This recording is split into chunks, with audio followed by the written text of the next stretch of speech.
Stuber. Why is it called Stuber? Oh, I get it, because his name's Stu, and he's an Uber.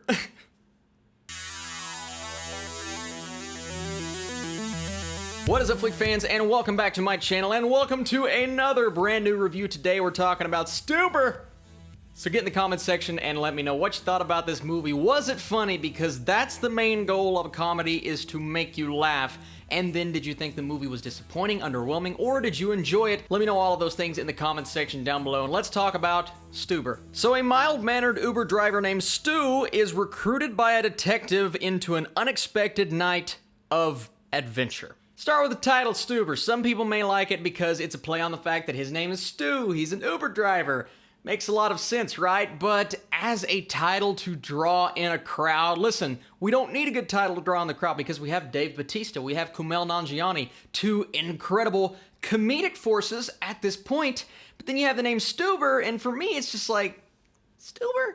Really? What would you have called it, Austin? I don't know, but Stuber's stupid. Stuber, stupid.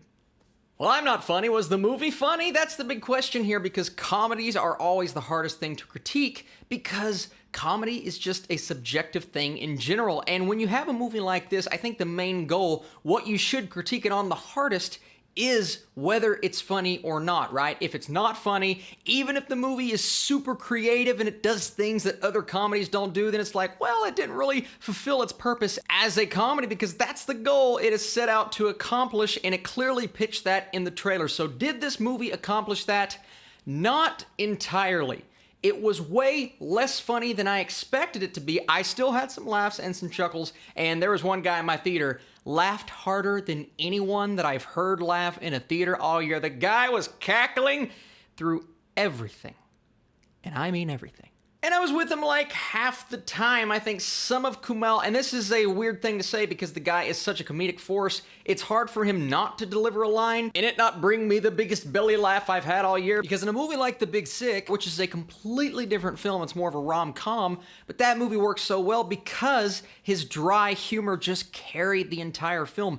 I expected that to be the case here, even though I wasn't expecting this movie to be a force, but I at least thought he would be funnier than he actually was. He's still really good in the movie, and the reason why I think this film is a bit better than some people are going to say it is because of Dave Bautista and Kumail Nanjiani's chemistry, their buddy cop vibe that they have going on throughout the entire movie, and the underlying themes that this movie gives us. It tries hard to do more, to transcend your standard cliche typical comedy, right? You look at a movie last year in Game Night. I loved Game Night so much, I've watched it like 4 times since. It's actually, I believe, the same producers or co-writers, but I think it's producers on this movie.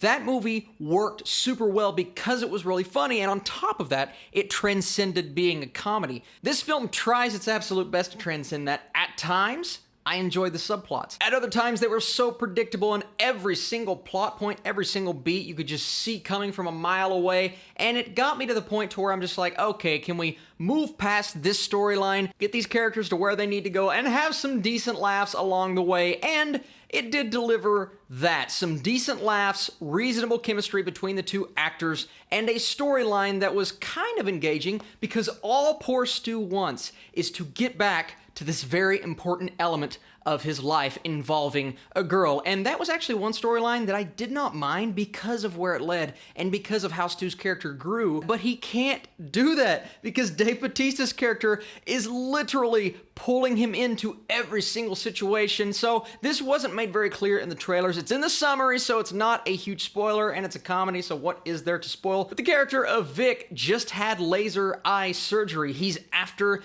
this one person for a particular reason, a reason that is established at the beginning of this movie, and oh my goodness, way more violence than I anticipated. I'm not 100% sure why they went with an R rating, because there wasn't anything that was too rated R in this movie, but the hardcore violence, even if it was thrown in there because it was rated R, was like, okay, Didn't expect that. That was pretty cool. And some of the action scenes in this movie were actually just as entertaining as other action movies that I've liked this year, so that's something else the film has going for it. But all Stu wants to do is get the heck out of there, but Vic keeps bringing him back in. And oh, as I was saying, he had laser eye surgery, so the entire ongoing joke throughout the entire film is the fact that he can't see very well. So he's stumbling around the entire movie. He's trying to figure out where to shoot, where to go, and he needs someone to, one, drive him around, and two, help him out in situations, and that's where the comedy comes from. And in those moments, when Stu was running around cluelessly and Vic was also doing the same thing, even though he's capable of doing that,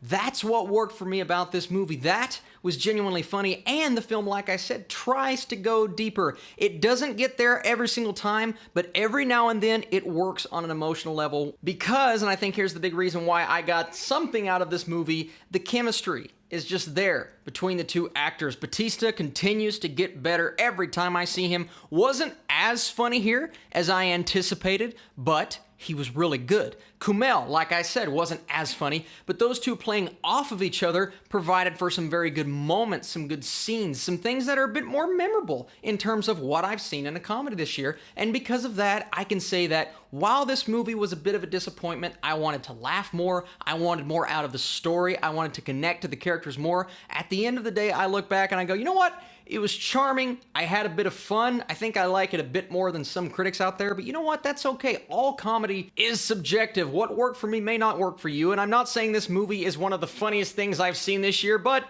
it was a nice time in the theater, and because of that, I'm going to go barely fresh and give this thing a 3 out of 5, a 60% on my rating scale. Let me know in the comments down below, did you enjoy Stuber? How do you feel about the title? And have you seen it yet? Thank you guys so much for watching this video. More videos to come this weekend, a very special tier list tomorrow morning. If you enjoyed this video, by the way, be sure to hit that thumbs up button. It really helps out this channel. And then Sunday, something really special coming your way. Be on the lookout in the morning time. You guys will not regret that. Thank you so much for watching this video, and I'll see you very soon.